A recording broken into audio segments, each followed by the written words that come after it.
Me miré al espejo y por primera vez no me reconocí.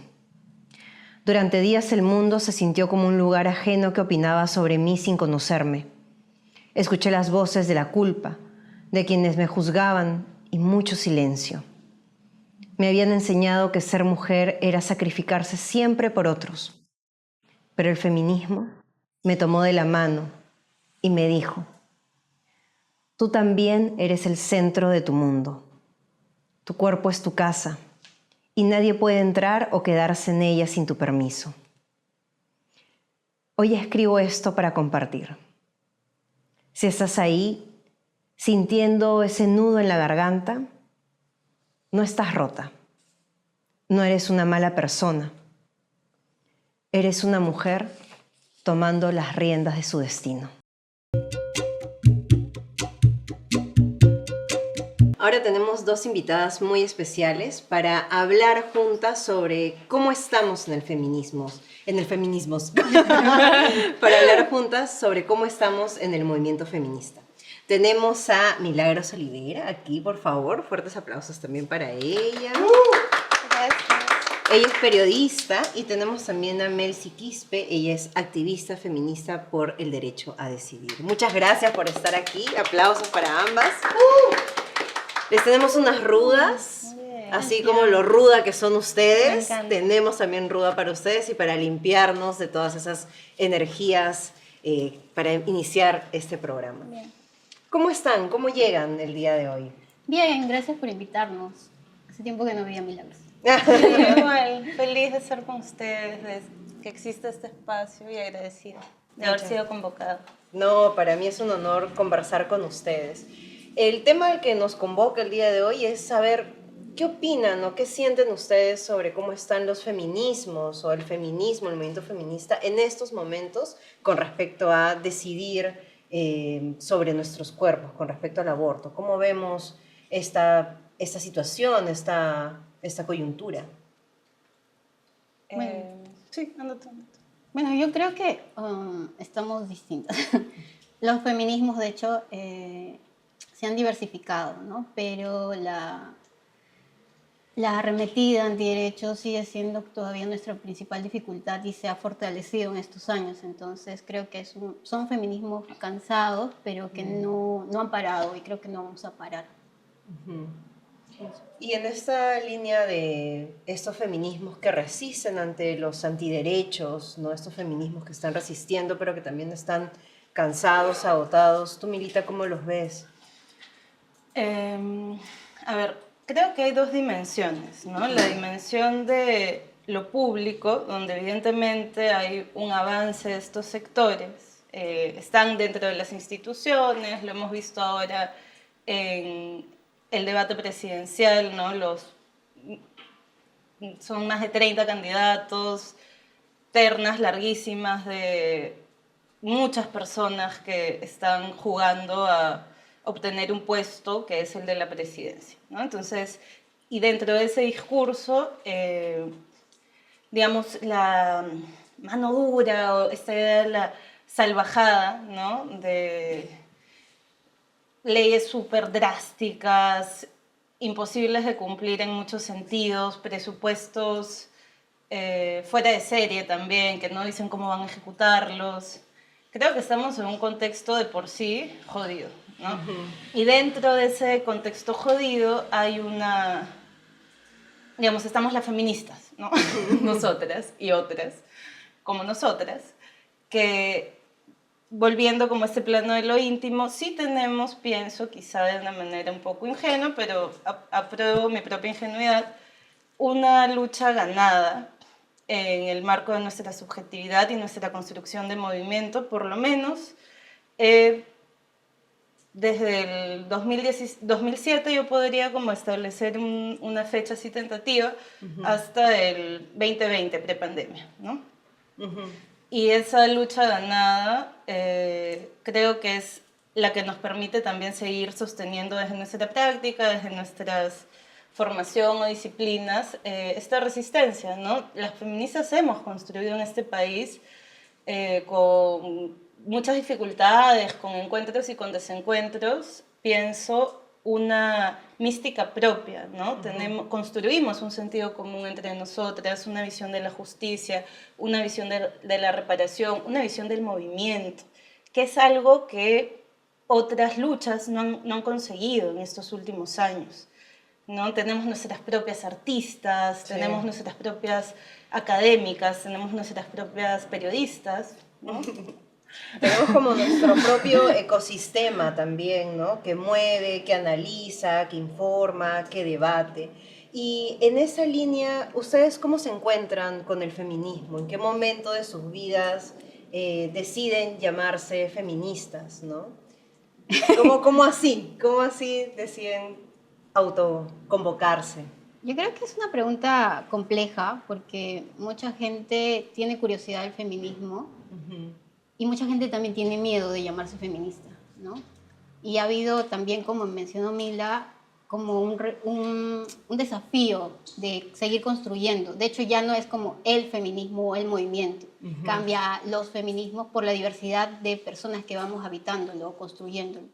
Entonces, en este proceso, muchos prejuicios sobre las feministas que tienen que ver con que somos amargadas, renegonas, que odiamos el mundo, etcétera, han impactado en la curiosidad que puede haber en nuevas personas y también como en el miedo de ser la perfecta feminista, que nadie es, ¿no? Que en general, o sea, yo de hecho empecé a nombrarme feminista pensando, yo no voy a ir a un evento y me van a tomar examen en la puerta, ¿no? Y no voy a sacar mala nota, sino hay cosas en las que coincido y no tengo miedo porque sé que me puedo equivocar y sé que hay cosas que nunca voy a saber, tal vez, ¿no? Porque me considero una persona que valora la ignorancia para poder tener la curiosidad, a lo que algunas personas asumen y ya no preguntan. Entonces, en el feminismo creo que he encontrado ese espacio bonito de amor, ¿no? Porque se ve desde afuera muchas cosas, pero dentro hemos construido eso, ¿no? Como un espacio comunitario.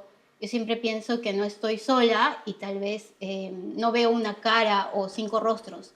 Siento todo un trasfondo detrás mío que si algo me pasa, yo sé que van a acompañar a mi mamá, a mi familia, a mis amigas. Y claramente uno se puede quebrar incluso la voz hablando de esto, pero es muy poderoso no sentirte así, ¿no? En el mundo.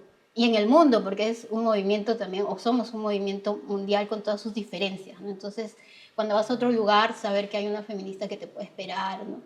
Es como muy bonito. Sí. Y en ese proceso una pierde el miedo de denominarse feminista y construye. De hecho, Mel, si tú tienes en tu muñeca el pañuelo feminista, ¿no? El que también lo tenemos acá, el pañuelo por el derecho a decidir de nuestros cuerpos. Cuando a veces uno está, ¿no? Viajando o está en algún lugar y te encuentras con ese pañuelo verde, es como que no te sientes sola, ¿no? Es como hemos convertido algunas cosas como nuestros símbolos para saber que somos una masa gigante que quiere cambiar el rumbo del mundo, diría yo, ¿no? O sea, queremos cambiarlo todo y creo que eso es un amor sin poderlo medir, no es un amor que no se puede medir. Creo que genera comunidad, ¿no? Sí. Porque justo me has hecho acordar que yo fui a hacer un taller en San Juan del Lurigancho y yo no conozco mucho porque soy de la zona sur, pero bueno, tenía miedo, aparte era un taller sobre aborto también, y yo estaba caminando y tenía el pañuelito en mi bolso, creo, y un chico me mira y yo lo miro. Y nos como- miramos. Sí, y de pronto, no, bueno, no fue así. Ya quisiera. Fue final feliz, sí, porque yo caminaba bueno. y como que ya era obvio que nos estábamos mirando. Y él me dice, ¿de casualidad tú eres Melcy? Así, de la nada. Y yo, ¿sí? ¿Tú vienes a hacer el taller? Y yo, ¿sí? Y me dice, te reconocí por tu pañuelo. Y ya, y me acompañó el camino de la casa y bueno, era parte de la organización que íbamos a conversar. Sí, dentro de los feminismos hemos puesto también en debate y en palestra pública el cuerpo como un territorio en disputa, ¿no? Como un territorio de resistencia, como decíamos hace un momento, de soberanía y decir, este es mi cuerpo, es mío, me pertenece y esta es mi vida, ¿no? ¿Cómo ha sido contigo con esa mirada también de reapropiarte de tu cuerpo? ¿El feminismo ha calado por allí? Sí, sí, de alguna manera creo que ha calado por varios frentes, ¿no? Pensaba en lo que decía Melcy, que me pareció muy bonito, ¿no? Pero además como en mi caso siento que el feminismo también es como una madre de varias cabezas, ¿no? O sea, dentro de mi formación ha ocupado un rol muy importante, ¿no? Porque ha estado representado también por ideas, ha estado representado por cuerpos, ha estado representado por colectividad, por formas de también interpretar, ¿no? El país, la realidad, tu historia personal, que de otra manera no hubiesen sido posibles para mí, ¿no? O sea, las condiciones inmediatas no me lo hubiesen permitido.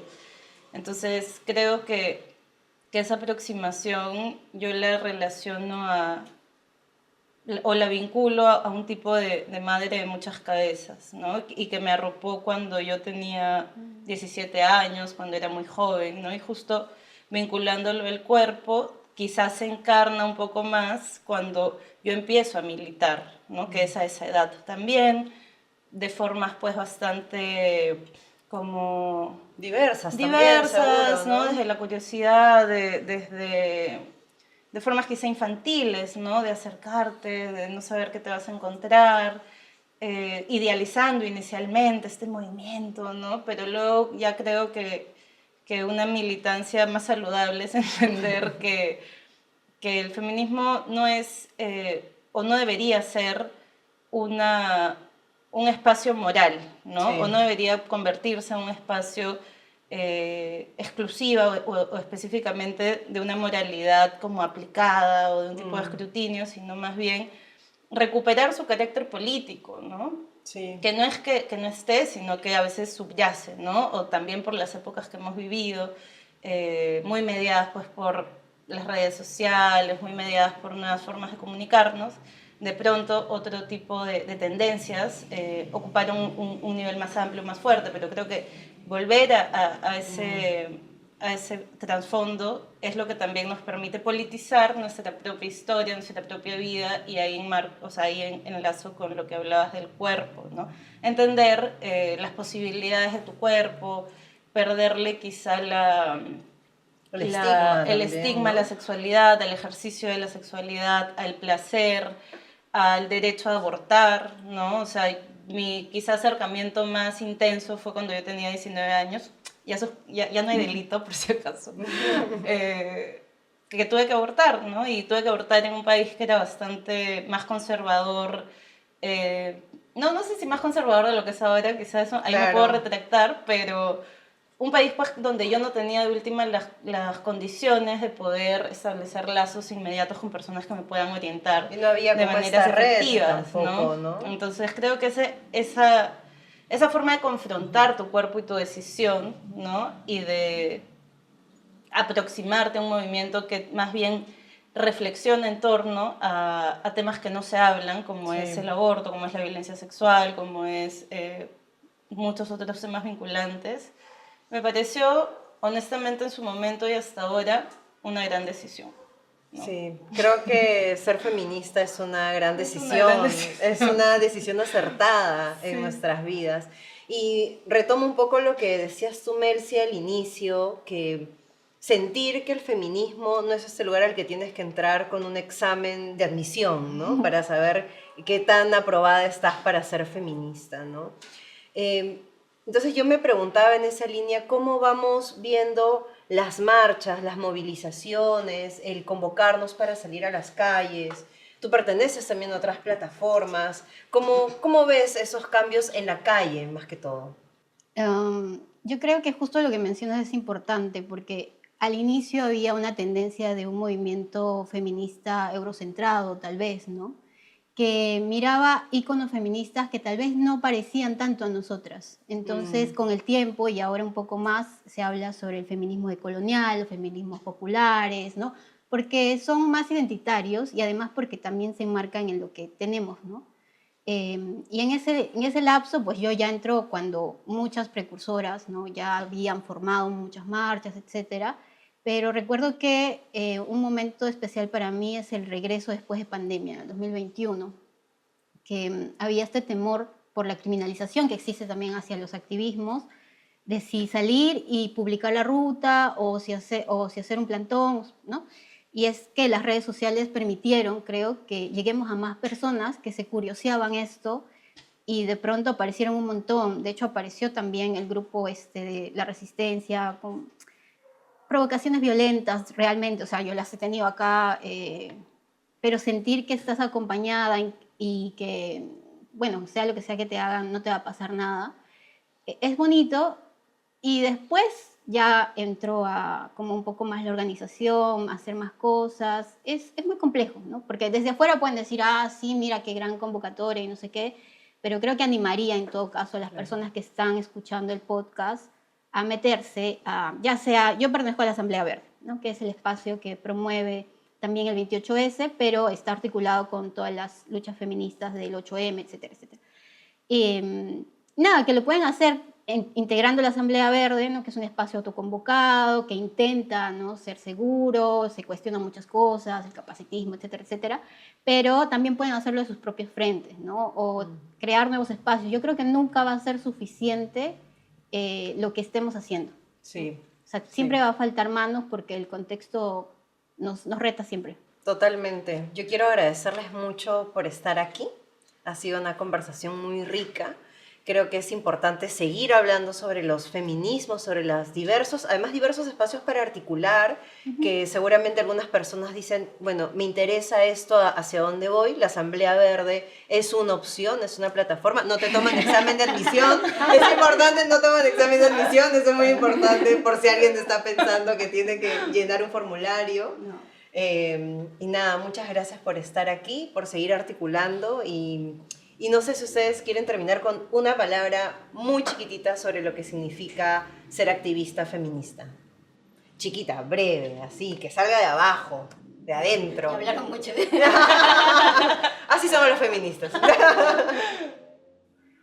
Yo creo que diría que somos un movimiento amoroso y me gustaría que lo conozcan un poco más. Qué lindo. Yo diría que